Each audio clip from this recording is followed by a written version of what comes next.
Hey fellow gamers, welcome to Gaming Basics, your one-stop solution for mastering the essentials. Let's dive in and level up together. In this video, I'm going to show you how to share your Monopoly Go link. To do so, you first need to launch your game on your device, and once you've launched your game, go to the Friends tab which is on the bottom right side of your screen, like so, and now go to Invite, and now click on the first option which is the orange Invite button, like so. From here, you can copy your link, like I already did. Now, once you've copied the link, you can share your Monopoly Go link on any website or any social media platform you want. I'm going to show it to you once again. Just go to Friends first, and then click on Invite. And now click on the orange Invite button to copy your link.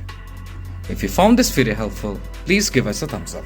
And if you have any questions for us, please feel free to mention us in the comment section down below.